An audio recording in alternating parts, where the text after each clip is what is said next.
Sleigh bells ringing, diamonds blinging, carols singing, favorite season. Hey everybody, happy Friday. Sorry for being a little late, but we're gonna start in about a few seconds, alright? So, if you can hear me, put a yes in the chat. If you can hear me, put a yes in the chat. Thank you. They said, "Say, Nick, what you got up in that bag?" Yeah, I got racks in my sack, hurt my back. Yeah, frozen, neck is frozen. Catch me rolling, I'm the chosen. Snow is falling, Elfie's calling. Check my list twice, most of y'all done. Sleigh bells ringing, diamonds blinging, carols singing, favorite season. Sleigh bells ringing, diamonds blinging, carols singing, favorite season. They say, Nick, what you got up in that bag, yeah. I got racks in my sack, hurt my back, yeah. They say, Nick, what you got up in that bag, yeah. I got racks in my sack, hurt my back, yeah. Dasher, Dancer, Prancer, and Vixen, Comet, Cupid, Donner, and Blitzen. No, I can't forget about the one with the red nose. When I fly high, my sleigh still stay 10 toes. Bring the beat, bring the trees, put the lights up, 'tis the season. Need no Grinch types, no Ebenezer.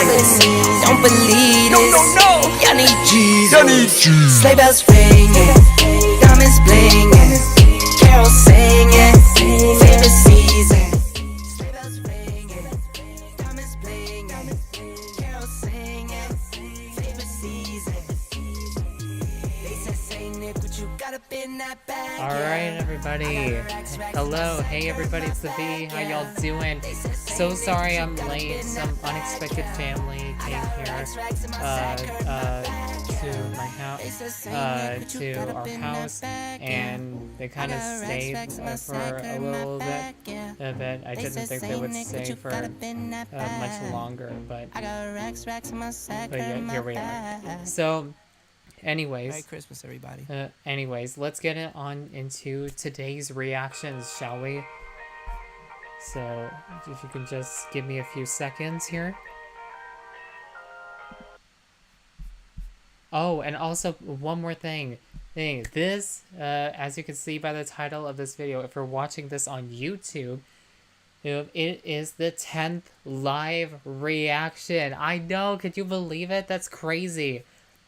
I'm so glad that I was able to make it through, even if people could only watch this afterwards. I'm still happy about it. I'm still glad I was able to make it to this point. So yeah, so it's great. So let's go ahead and get started. Hello, cool gamer. How are you? W music. Oh, thank you. I appreciate that. All right. Give me 1 second, you guys.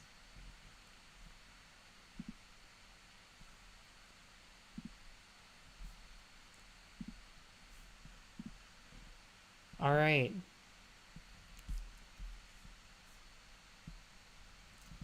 So, as you can see here, today we have 3 reactions.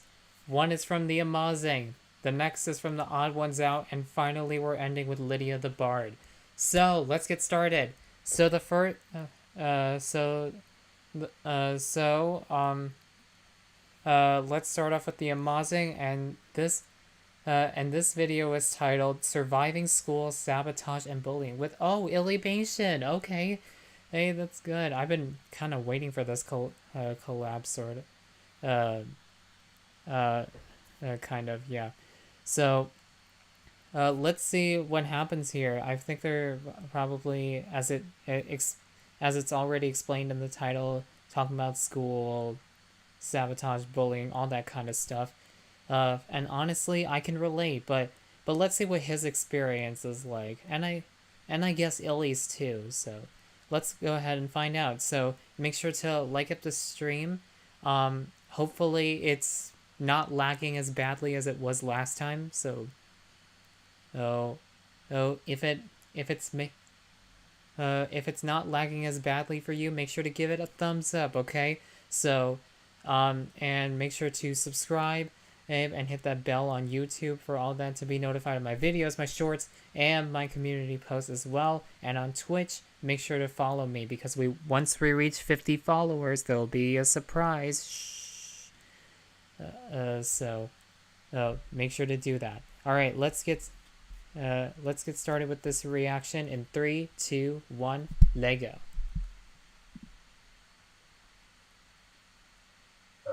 Hello, where am I? Hey, Alyssa! I love what you've done with the place. So I got traumatized in school, and I only want to tell you about it. Cover your ears, go la la la la la la la la, not for you. Yeah, and before you do that, just like subscribe, please. Thank you. Hit the subscribe button and then mute the video.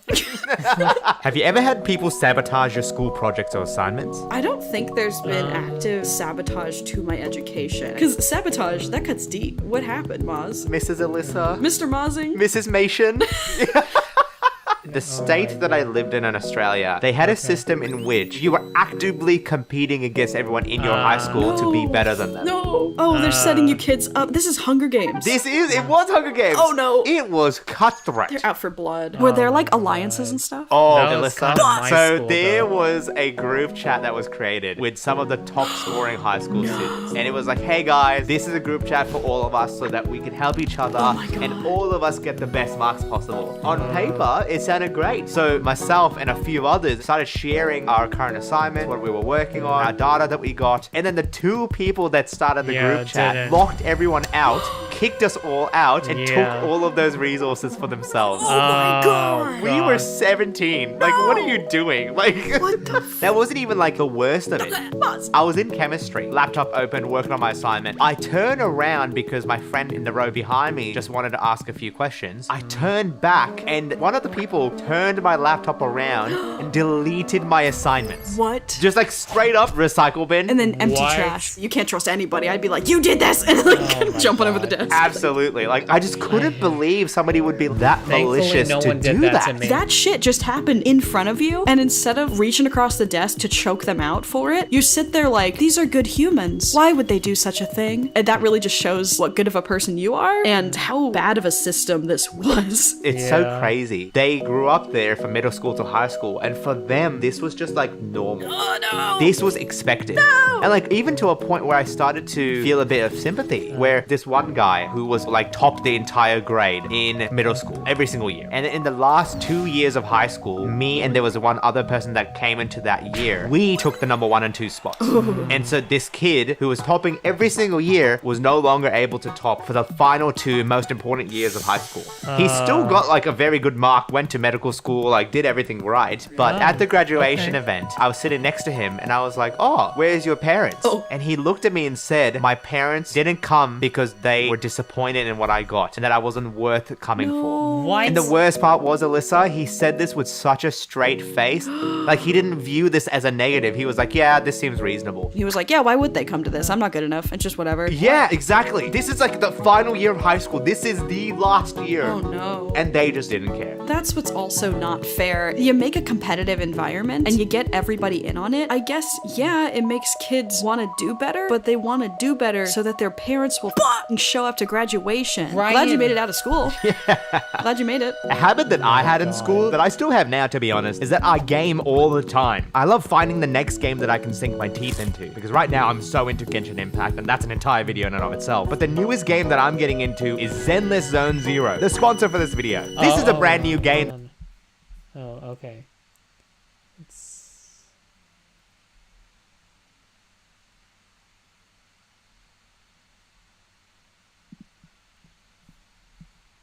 Ooh, I have a story for this one. Ooh, So- what do? This kid has like a whole arc. What's their name? I do not remember. Jared.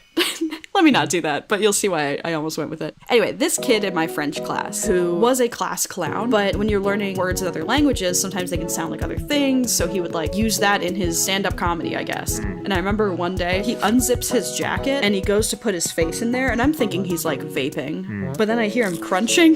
This guy had an entire Subway like foot long in his jacket. And that's why I'm like, oh my god, we can't call him Jared. Oh, Jared. Subway sandwich. He had this entire foot-long sandwich like inside of his jacket, and he's like taking crunchers of it at dead ass 8 in the morning. Based. Giga Chad. So, okay, you have this ultimate like class clown. And I remember the worst thing he ever did. My French teacher was talking about hat sizes, and she was just telling this really sweet story about how she and her husband went to go find him a really nice hat, and they found out wherever they went, the guy at the hat store looks at the measurement and says, "Oh, you have a big head." But then the class clown guy goes, "Ooh, yeah, I bet he does have a big head." Oh, that's weird. That was a stretch. The whole class laughs, and I remember her face fell completely. It wasn't embarrassment, it wasn't anger, it was just this silent, sad shock. And she just looked at the class, and that's when the feeling of, oh, he took it too far. Like, I don't remember exactly what she said, but it was something along the lines of like, I need a second. That's not okay. And like walked out. A couple weeks later, she was not bulletproof, but she was different. Like, she checked out from you guys. She checked the fuck out, and I cared about French because I cared about her, and I was like, I think you're a great teacher, a great person. I don't think you're worth joking about, especially to the point where you're uncomfortable. Like, I just tried to show that in my work. A couple weeks after that really horrible incident, we're in the middle of class, she's in the middle of talking, and then she gets a phone call. All the color drains from her face, and she just kind of sits there, What and we're all happened? just waiting, and we don't know, and she looks up and was like, my brother just died. Whoa! And the class is silent. So she says, sorry, I need a minute. She gets up, she starts to walk out, and the class clown stands up and gives her a hug. And then we all were like, oh my God. Okay. Then he sits back down and she goes outside. But I just was like, class clown Subway sandwich kid, you did not just get a full personal growth.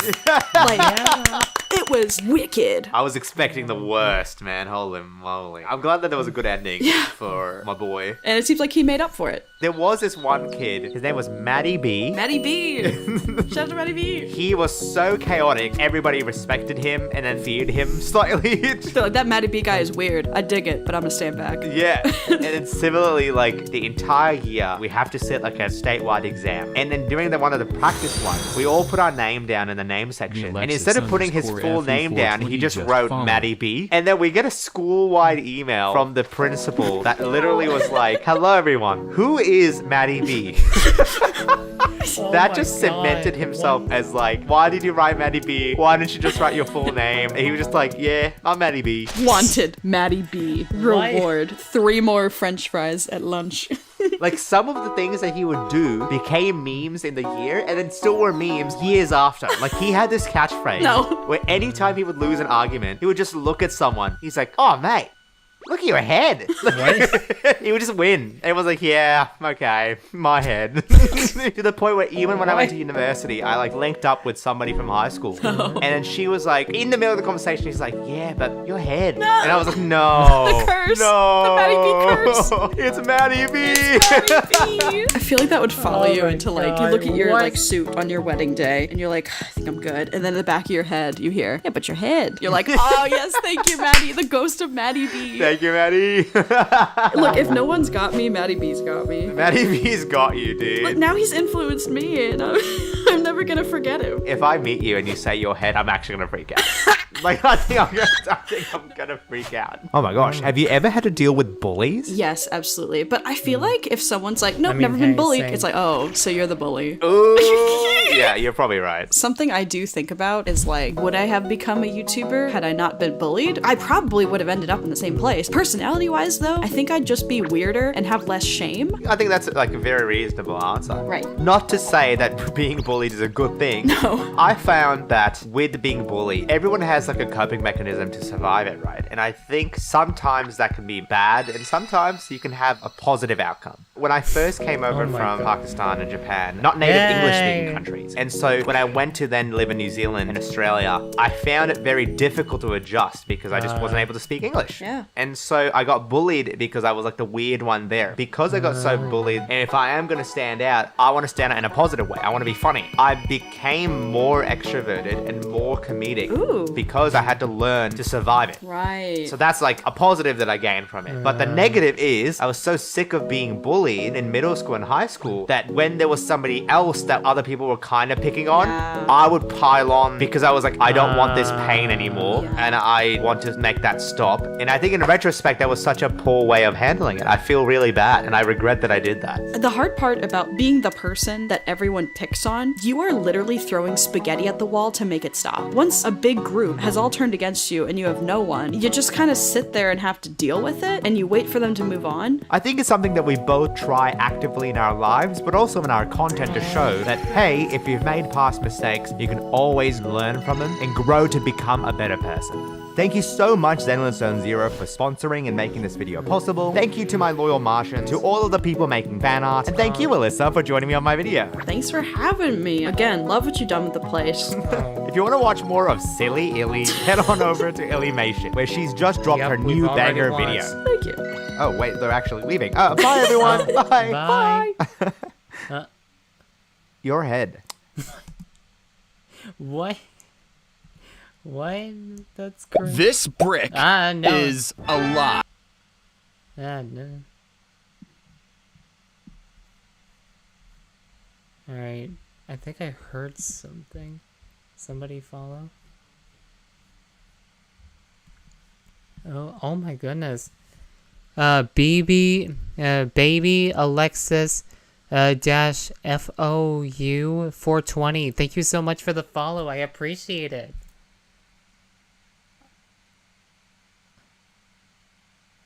Hey, oh yay, it's not lagging.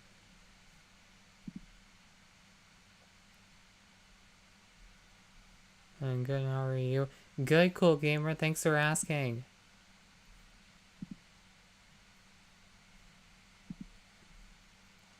Alright.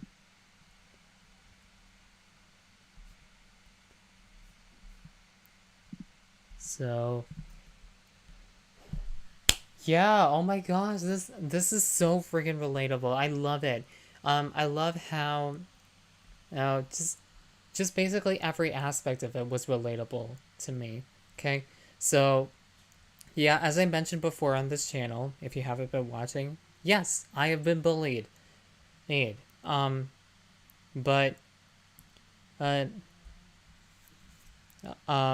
and it was not a great experience, and I went to, if I may say, one of the worst schools, ever. But I mean, we can really all say that we went to one of the worst schools ever, right?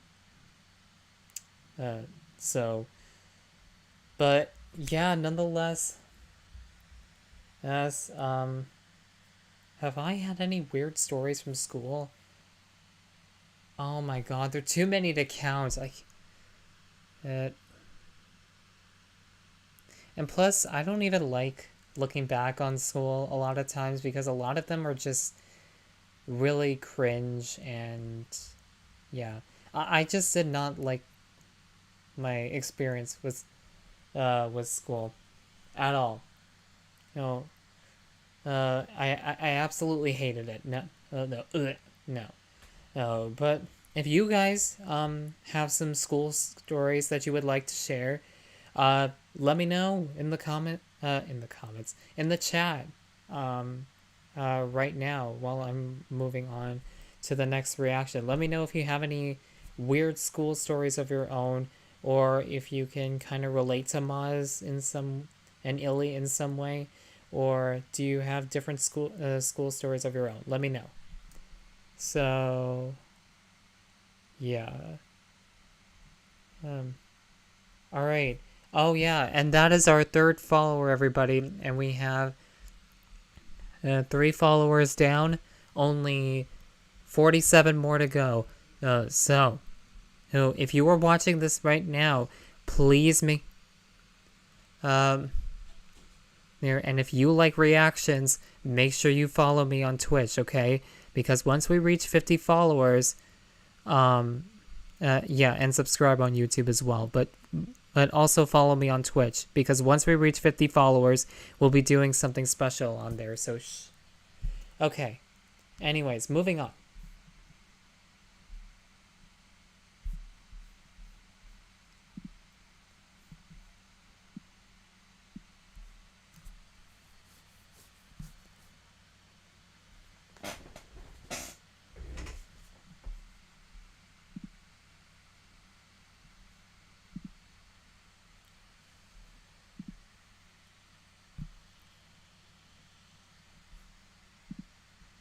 Oh my god, look at that, you guys. It's not lagging so much as before. This is great. Hey, I hope it continues to be like that, so... like, not lagging, I mean, so...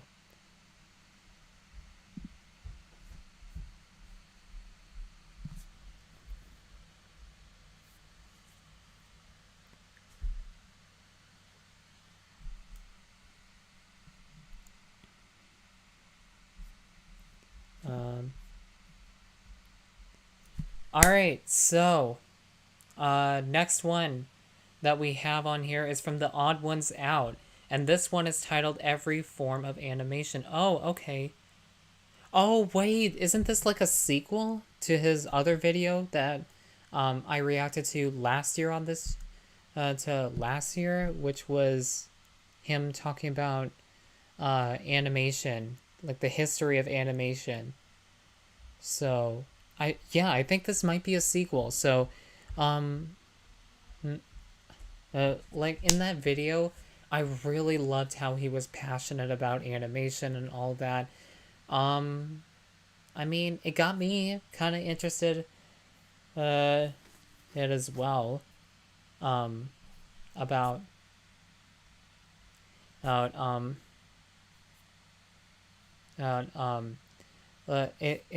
it's like so interesting how animation has evolved from where it was before to where it is now, right? So let's see what happens in this video. Let's see what how he explains, I guess, the history of every form of animation that was ever created. And I think this is. So yeah, let's go ahead and check it out. So make sure to like up the stream.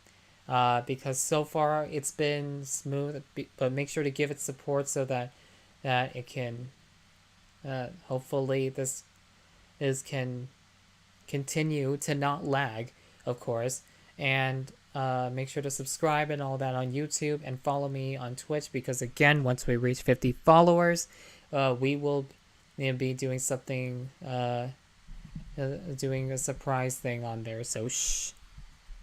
Alright. Let's get started with this reaction in 3, 2, 1, let go.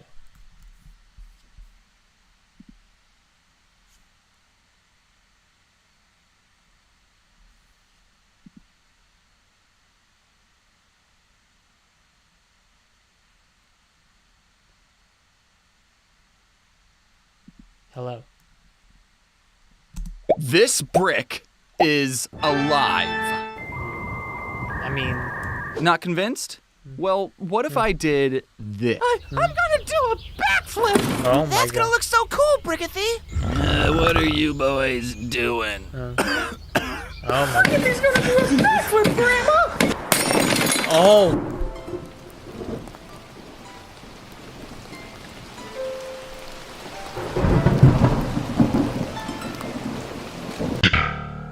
Are you convinced now? Did the brick feel more alive?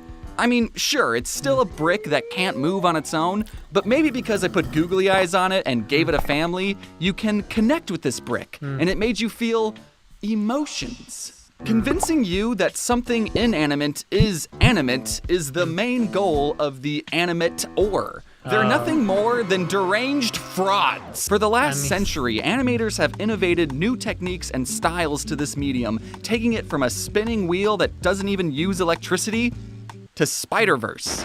And today, I'm going to talk about all the processes and innovations that have brought the medium of animation to right now. But first, let's go all the way back to the beginning of film, when it was all black and white and people had to put up text whenever they talked. Early on, filmmakers discovered a very simple trick to make anything appear alive in front of a camera. And that simple trick was called stop Stop If you're motion, filming yeah. something and then stop the camera and then move the thing slightly, capture a new image, move the thing it again, again. and continue to do that a tedious amount of Yep. times, on the film, that thing now magically looked like it move on its own. And with this technique, you could make literally anything appear to be moving. Anything. But some filmmakers took this art form to an extreme level and created whole characters out of clay and a posable metal wire system called an armature. Now, animators can sculpt unique characters that bend and pose in much more believable ways. With stop motion, you don't need to hire a real dinosaur or giant monkey to make a movie about a dinosaur or giant monkey. I'm sorry you didn't get the job, Phil. You know, I just had a crazy idea.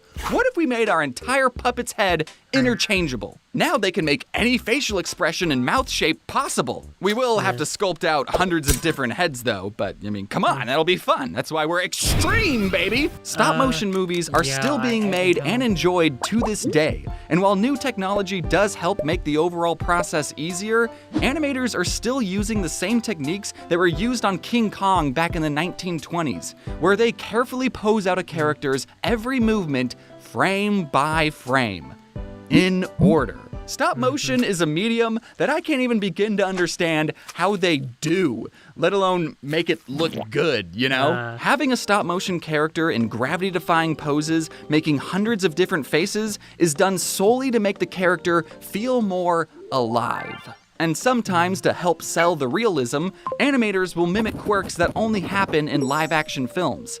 I always chuckle when I see a lens flare in an animated movie, because like, where did you come from? There's not even a camera lens. Unlike me though, who's always got a camera rolling. Hey, how's it going? Uh-oh, oh no! Did you catch that? What? Did you see the motion? Look at this lizard eating a bug. Oh, we got him. Now let's rewind the clip and pause right here. This lizard moves so fast that the camera can't even capture its movements correctly, and he transmogrifies into an amorphic blob that barely even resembles a lizard. But do not fret, dear viewer. This is called motion blur, and it's absolutely natural. Fast-moving objects are hard to see in real life anyway, so this blurry blob only showing up for one frame actually helps sell the idea that this little guy is moving quickly. If you watch any movie frame by frame, you'll find motion blur everywhere, and you won't even notice. So how do animators who are taking hundreds of still photos handle this naturally occurring phenomenon with things in motion? Easy, they'll draw smear. Animators draw their own blurry blob frame to mimic fast movements. Bodies can stretch, arms can multiply. Basically, we can sneak in nightmares as long as it's only shown for one frame. Smears, while being very fun to draw, can look very weird and goofy on their own. But in the context of the whole shot, you barely even notice they're there. Okay, maybe now you'll notice them, but that's only because I pointed them out. And since animators are bad boys and don't play by the rules, they can make smears out of anything. Even in stop motion, we can sculpt a physical smear frame like how they did in Leica's Paranorman, which if you haven't seen, is going to be your new favorite movie. Smear frames can be used anytime, anywhere. Unless you were an animator in the 1920s and 30s and you didn't know about them back then. In that case, you would have been animating something called rubber. In the 1920s and 30s, animators were still figuring out some core principles of animation. Turns out there's 12 of them. Smear frames were used sparingly during this time, with animators usually only drawing characters with multiple limbs to show fast movements. The stretchy, wacky, and spiritually ascending smears that you all know and love weren't really used until the 1940s. Rubber hose characters have noodly, almost hose-like limbs that bend in all sorts of anatomically defying ways. Look at Mickey Mouse's noodle arms that I can now legally show you. The reason characters look like this is because drawing noodle arms and not worrying about anatomy is easier to draw.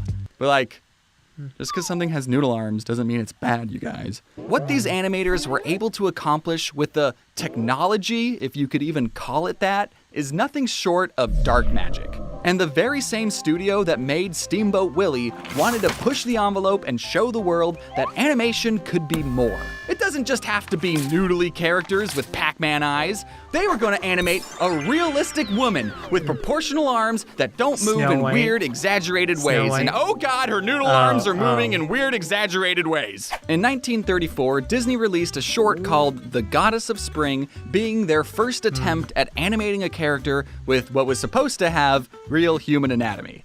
They still had a lot to learn, obviously. Now, animating a quote-unquote anatomically correct human is actually a much harder task than you might realize. And that's because of the uncanny valley. Oh, yeah. Yeah, I've seen that. As characters get more and more human characteristics, we hit an interesting point right here when something looks almost like a human, but is just a little off. Our pattern recognition brains start setting off alarm bells and go, ugh, something is definitely wrong with that almost human. I am entering fight or flight right now. So if you're trying to make something look as close to a human as possible, but are just a tiny bit off, everything crumbles. The Goddess of Spring was still good practice for Disney because only 3 years later, they released the world's first fully animated feature film, Snow White. Can you really blame Disney for going 6 times over budget to make this movie? I mean, just look at how these human characters are over moving. budget, 10 you mean? years before Snow White, animated humans looked like this. So going from this to this in only 10 years? How? I can't get over how real these human characters look sometimes. Almost too real. Well, I think you're old enough to learn about the dangers of rotoscoping. Rotoscoping is the process of taking real-life footage and then manually tracing over every frame, resulting in an animation with unreal levels of realism. And I say unreal derogatorily. You're basically slapping a cartoon filter over live action footage, but instead of simply slapping, you're spending multiple hours doing mindless and tedious drawing. Rotoscoping is not the same as filming a human actor and then later referencing that footage, like what Disney did for Sleeping Beauty or Alice in Wonderland or any movie ever because animators use references all the time. People had figured out how to rotoscope other people long before Snow White. So of course Disney, who was trying to convey real human movement, rotoscoped some shots. The problem with rotoscoping is that we start to sneak our way back to the bottom of the uncanny valley. Animated characters often do and should break the laws of physics. They can squash and stretch into weird proportions and be drawn in unique and interesting poses. And look, Snow White is still a masterpiece of a movie. The rotoscoping is fine, you barely notice it. It's good, it's a good movie, and it made Disney a lot of money. Also, how did Walt animate these shots of things reflecting in the water in 1937? What, did they put special glass over paintings to make it look distorted or something? Who would be crazy enough to do that? If you made a whole movie entirely rotoscoped, what you end up with is Ralph Bakshi's The Lord of the Rings. Notice anything off about these characters' movements? Look at how Gandalf moved just a year ago in The Hobbit.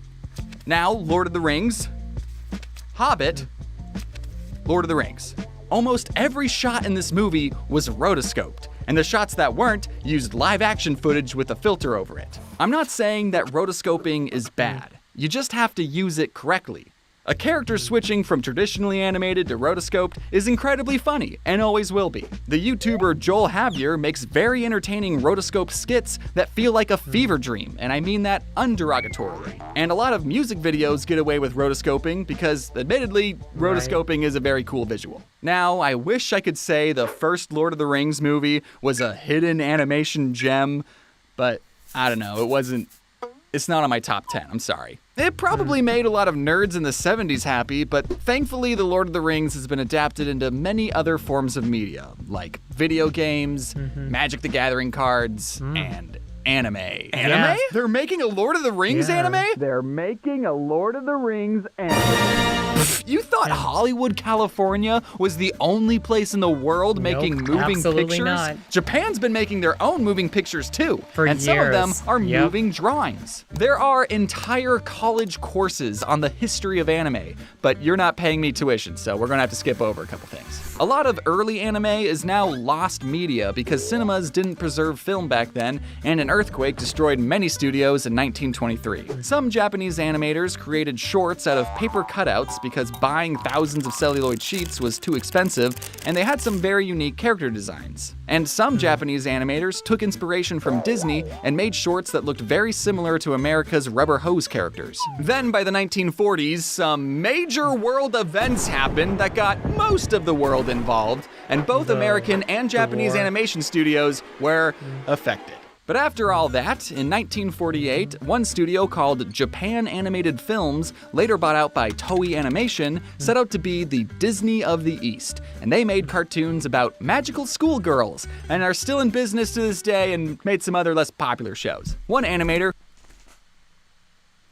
Y'all, go back. What? Schoolgirls, and are still in business to this day and made some other less popular...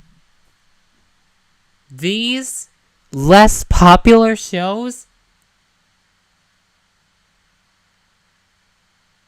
Okay, first off, Sailor Moon? Sailor Moon? Are you kidding me? Sailor Moon was great. Dragon Ball Super, yeah, okay, that one was the new one I don't really care about, but yeah, but the original Dragon Ball was okay. Excuse me, Digimon? The original Digimon was so good. What are you talking about? And then One Piece, yeah, I don't really watch one. I wasn't really interested in One Piece. I only watched like a couple episodes and then just stopped. Because like already there are so many more episodes than like 1,000+ episodes, right? So I'm just like, ugh. Yeah, no, I can, no. But for Sailor Moon and Digimon, how dare you? How dare you say that they are less popular, okay? Popular shows. One animator who quit working at Toei, created his own company, and made an anime based off his comic about a robot boy. Astro Hey, I Boy, kinda like that art yeah. style of drawing humans with big expressive eyes. Let's do more of that. That same year, another studio made an anime about y'all humans see the controlling butt giant cheeks? robots. I wonder if that's going to inspire a whole new genre. And this guy was commissioned by American studios to make stop-motion Christmas movies like Rudolph the Red-Nosed Reindeer. Meaning Rudolph is anime. Nani? By the 1960s, Japanese shows started airing on Yeah, that's televisions kinda all across the globe, that's and they kinda continued to make unique and interesting stories with amazing Okay, animations thank that were you. beloved by Thank billions you. of people and grew into extremely profitable franchises. Like, I'm talking the most profitable franchise. By the 1970s, Disney was still very much the animated movie gold standard, making big-budgeted movies with family-friendly values. Which is fine to do. Kids love bright colors and talking animals that only cartoons can offer. But Yeah. some studios realized that animation was a medium, not a genre, and made animated movies exclusively for adults. That's part of the reason why the first Lord of the Rings yeah. movie was entirely rotoscoped. It wasn't trying to be cartoony and over the top. It was trying to be real and gritty. Animation could be anything for anyone of any age. But really, if you think about it, there hadn't been a new way of showing people moving drawings since those very early days of black and white stop motion. In stop motion, you take a picture, move a figure, take a picture, move a figure. Yeah. In cell animation, you take a picture, move a cell, take a picture, move a cell. Everything's just been a series of pictures moved manually in front of a camera this whole time? Always has been. You've got mail. Oh. Oh. It says the entire animation and film industry is about to be flipped onto its head forever and ever. Yeah, right. I'm sure this whole computer thing is just a fake. With the It is an ever-increasing animation. advancements of technology, we were able to achieve increasingly advanced achievements, like putting a guy on the moon and drawing silly little cartoons more efficiently. Gone are the days of having to physically draw everything out on paper and Yeah. underpay a team of hundreds of pretty girls to hand paint every my God. frame. Now we can use this fancy new computer to render everything out for us. All we have to do is create a real-life mold of our real-life human hand, then draw 350 triangles onto that hand, then manually measure out the X, Y, and Z coordinates of 800 different data God, points. yeah, No, I come can on, this is see gonna be so how- much faster. Put that pencil down. Now we just program in a couple But of it's gonna be a keyframes and lot we of get... work, though. Huh. We still don't have the processing power to render everything out. Oh, I know. We'll just point this long exposure camera at the computer screen. Get these art supplies out of here. This is the future. And when everything's finished rendering, we'll get this. A whole human hand moving on its own without Yikes. having to draw a single frame. This process is exactly what Utah University student Ed Catmull did in 1972. And while it might not have been more efficient than drawing everything out by hand, it showed that computers were capable of rendering out three-dimensional animations. This was made after we landed a man on the moon, by the way, so don't tell me this was CGI. As the computer's processing power grew exponentially, more and more filmmakers started seeing the benefits of using computer-generated images in movies. A decade after Catmull digitized his hand, films like Tron showcased characters racing on mind-boggling computer-generated light cycles. This might look, bad by today's standards, but these graphics were something that audiences had never seen before. It was new for Plus, them, the movie takes place inside of a computer, so this is probably what people thought the insides of a computer looked like anyways. At the time, computers did a great job at creating rigid geometric shapes, and animators used that to their advantage. Characters would still have to be animated traditionally on cells, but objects that weren't going to change shape, like black cauldrons, could now magically fly in circles around our characters. Disney really showed off the computer's rendering power during the climax of The Great Mouse Detective, when these two rodents fought each other inside a clock tower and all the spinning gears were generated by a computer. Animators can now make any complex shape move in a three-dimensional space without having to draw a single frame. I mean, except for the characters, they still very much had to draw those. Right. Computer graphics were here to stay as Disney integrated more of them into movies like these cars in Oliver and Company or Eric's ship in The Little Mermaid, and then they stopped using cells entirely. Starting with The Rescuers Down Under, Disney no longer used cells and made movies entirely digitally with a program called CAPS. So if you ever wanted to own a cell of Joanna the Lizard eating an egg, that's too bad because they don't exist. Which fucking sucks because Joanna was the best goddamn lizard Disney ever made. Don't touch me! TV shows and anime still use cells till about the year 2000-ish, but eventually everyone switched to digital. Now to color a frame, all you had to do was... So computers were great at making rigid, non-flexible shapes, but has anyone ever tried to make a computer?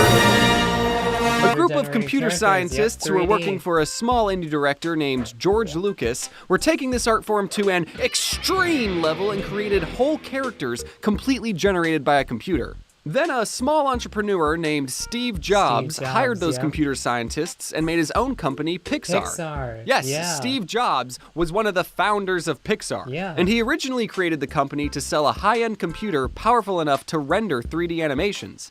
But no one bought the computer because it cost $135,000. So the team scrapped the computer selling idea and just stuck with making computer-generated cartoons. I remember this. But they soon discovered a unique problem. The computer had a hard time getting textures right, and everything, including babies, ended up looking like it was made out of plastic. So the team's clever work around this dilemma was to make a movie with the entire cast of characters actually made out of plastic.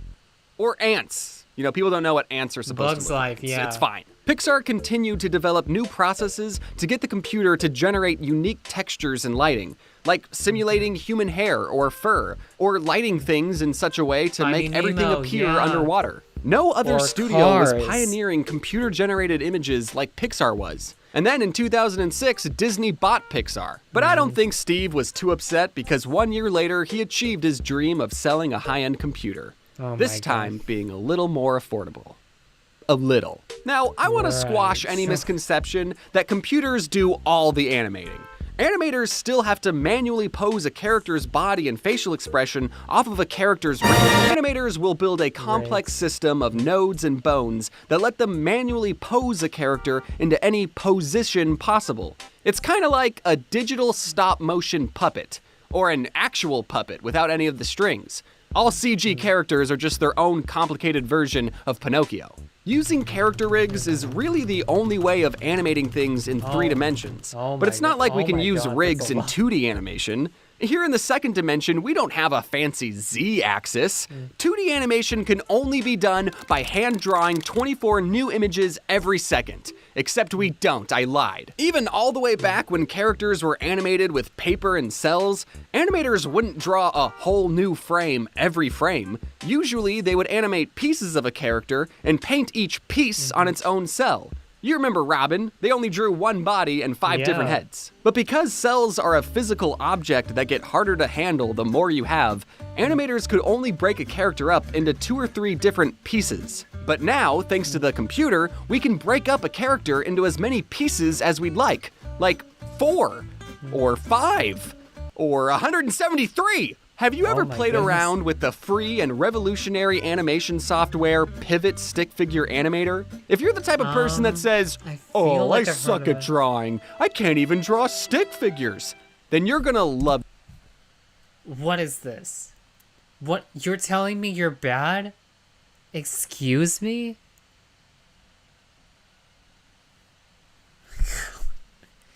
See, this is the type...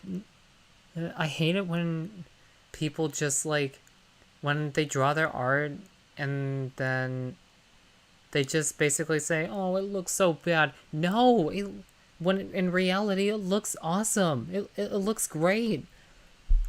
Like, stop being so harsh on yourself, but also I kind of get it in another way. So, I mean, then if I was drawing my own art, I would be kind of self-critical a little bit.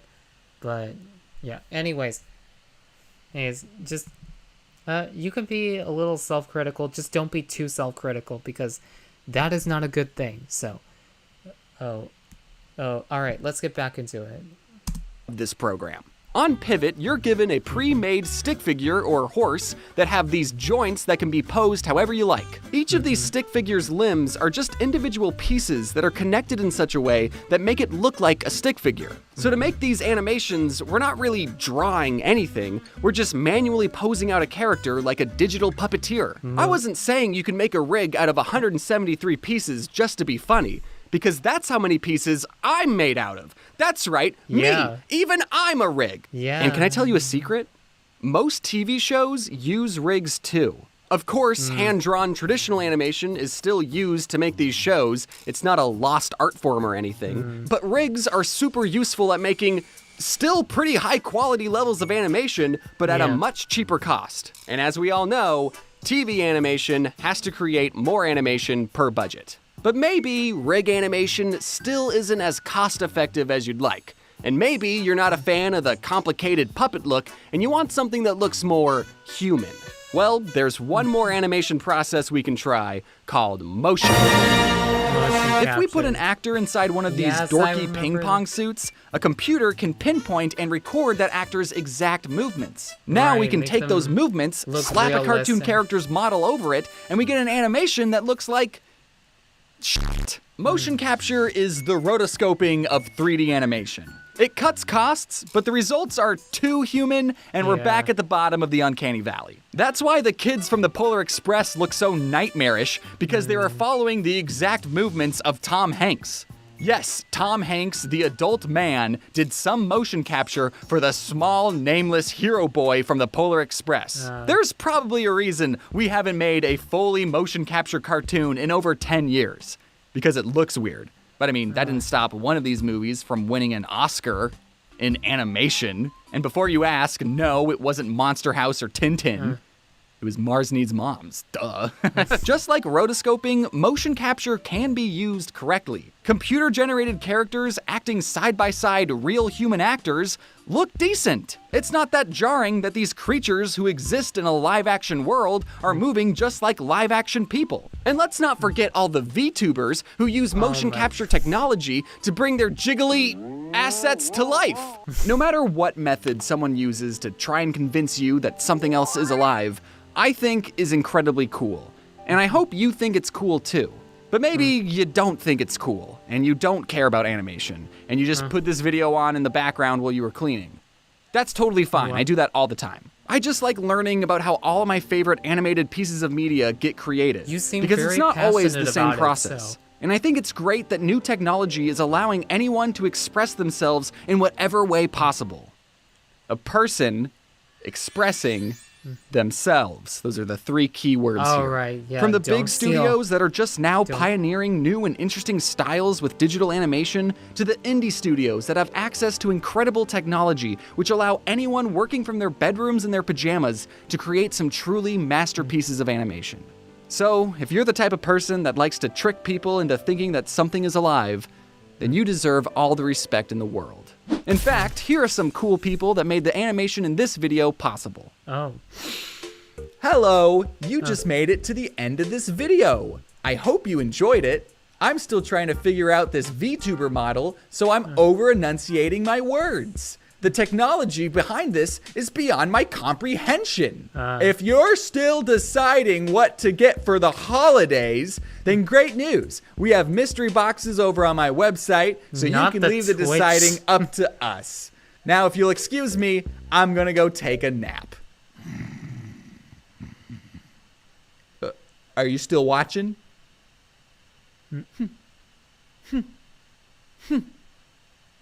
Oh yeah, she's coming back. Oh.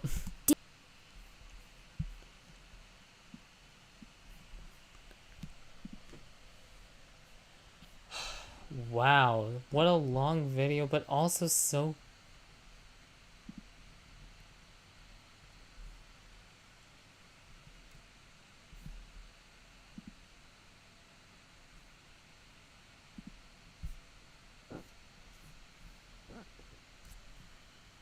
Excuse me. I'll be right back, okay?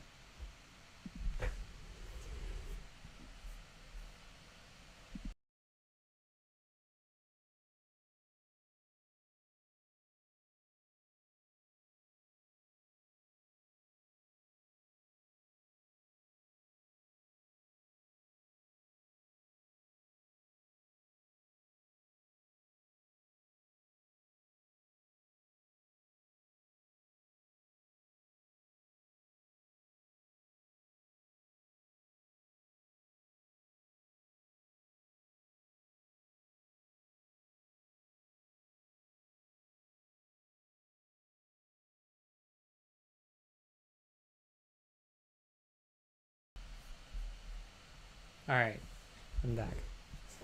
So yeah, what a ride this video was. This was basically talking about like every form of animation on there. What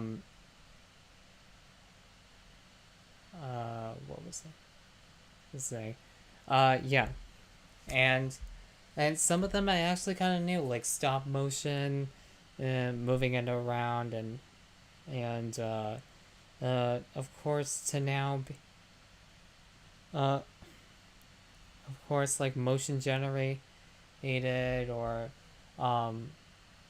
just and he even kind of referenced some things back in that last video about the especially the biggest one being about the cell animation, which I just every aspect of animation seemed really cool to me. It's really cool to see how people were able to make animation back then and take it to where it is right now, right? Even though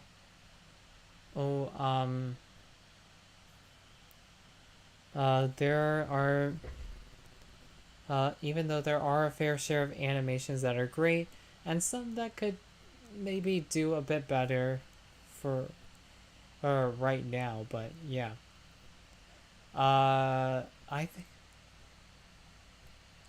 think that nonetheless, no matter and if you're into animation too, that's great. That's awesome. I hope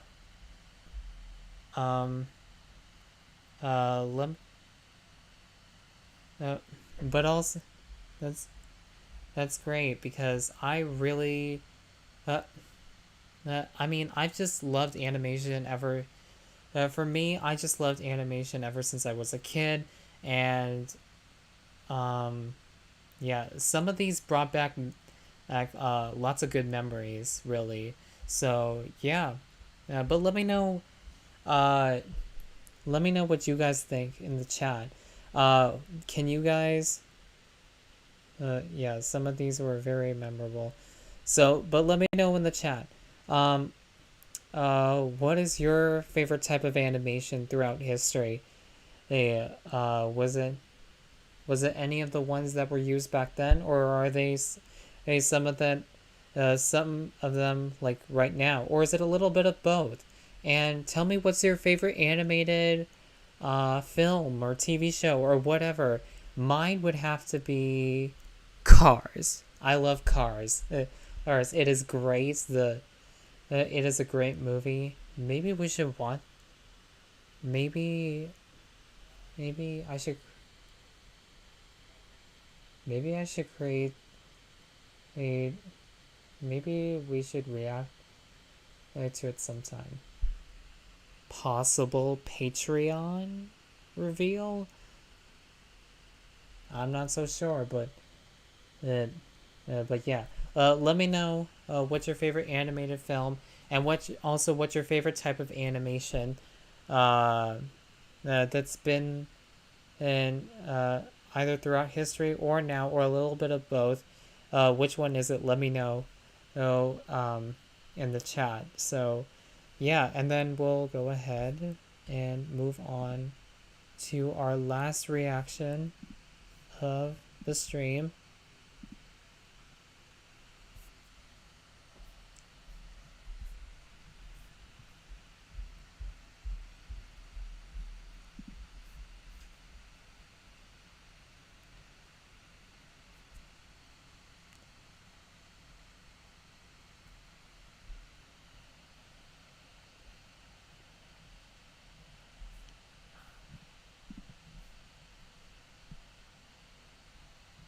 All right, so we have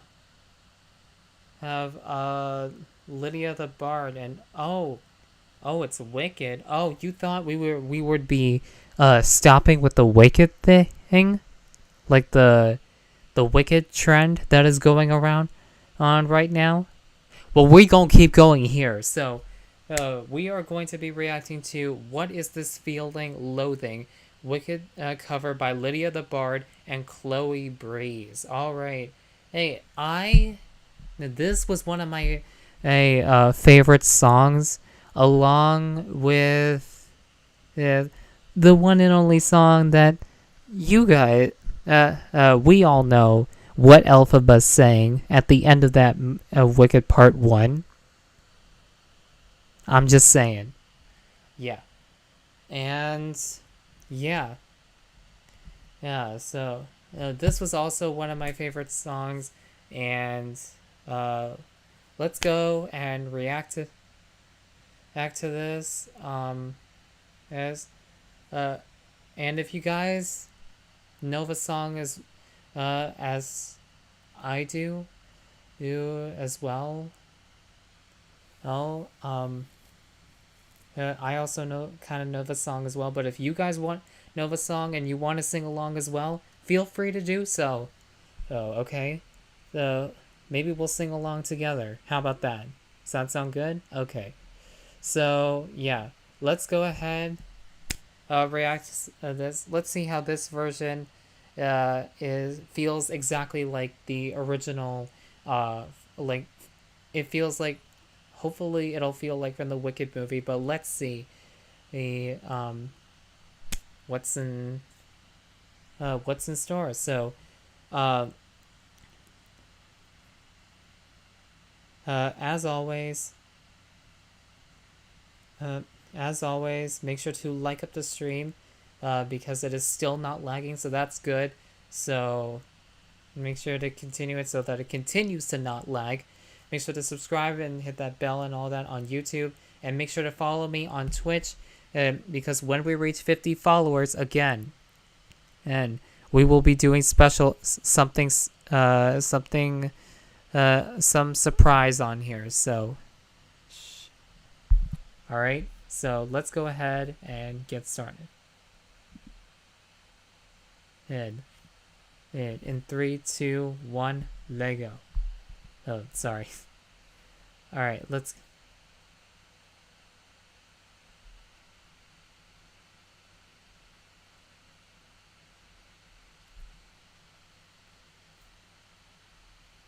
All right.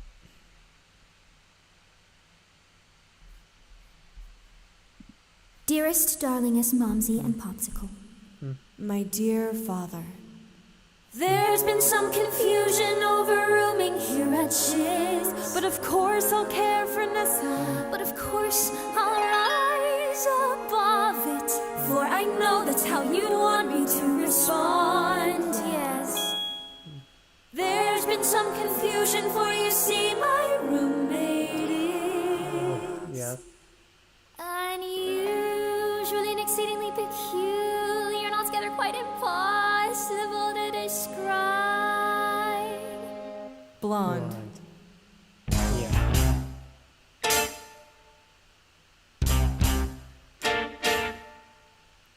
What is this feeling so sudden and new? I felt the moment I laid eyes on you.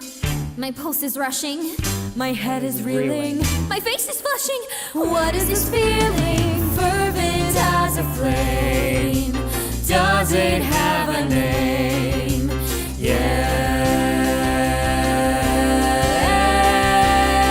Yes. Loathing. Unadulterated loathing. For your face, Your voice. your clothing.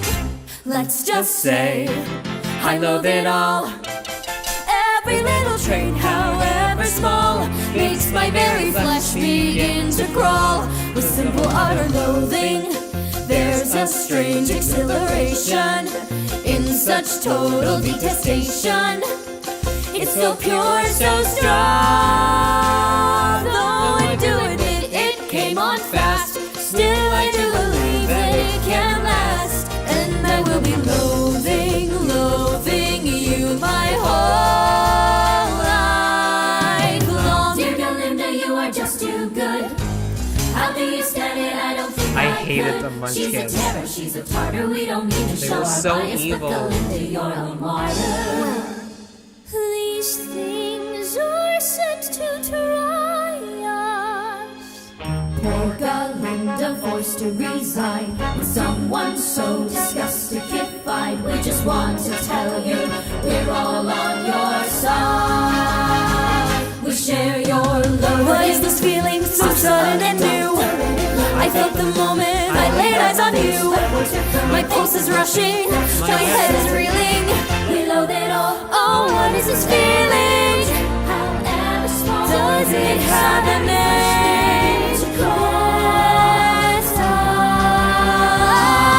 Loathing. There's a strange exhilaration in such total detestation. It's so pure, so strong. Though I do admit it came on fast, still I do believe that it can last. And I will be loathing for forever, loathing truly, deeply, loathing you. My whole life long. Boo! That's right. What is this feeling for? And no, I did not read off the lyrics. Gosh. Yeah, I knew the song from before, okay? Jeez.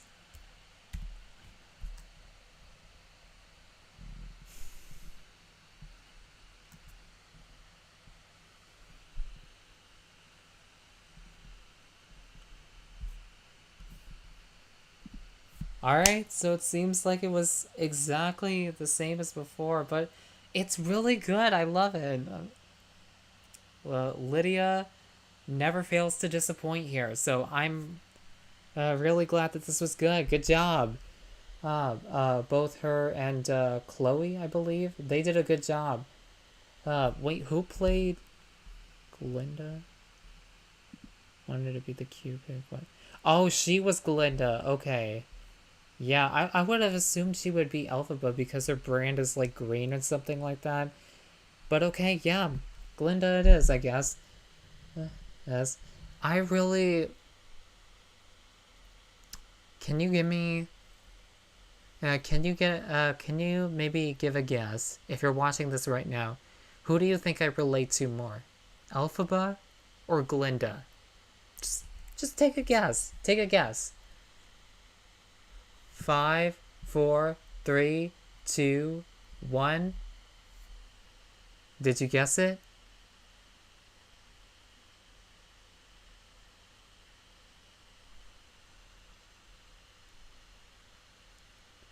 And who do I relate to, green or pink?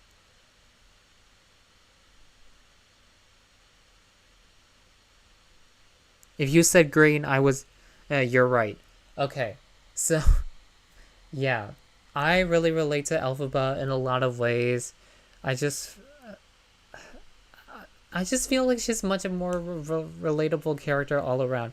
Glinda, on the other hand, I like her, but when I watched the movie, she was kind of annoying, and I feel like my brother is more of a Glinda than me.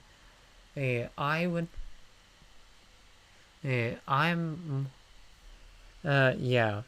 So, yeah, but let me know in the comments down below, in the chat, which one are you guys? Do you relate to Elphaba or Glinda more? Or do you relate to any other character from the Wicked movie, if you've seen it? Let me know, okay? And, yeah, that should be it for... And that is it for today's reactions. Thank you guys so much for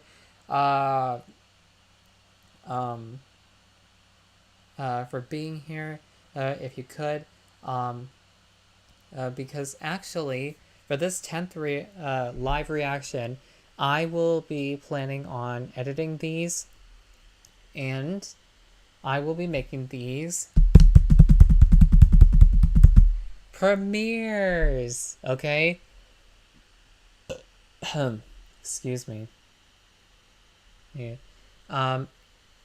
But yeah, I will be making these premieres, and they will be premiering I hope to complete them by it's just gonna be doing some little quick edits here and there, and then we're gonna premiere it next week, and this is gonna be available for those people who missed this live stream, so that way. And that's an idea I should have done in the for all the live streams, but whatever, it's fine. Alright, we're gonna do it for this one. I'll go ahead and get started to working on those, and also make sure you guys be here, because next week is Christmas, and we are doing a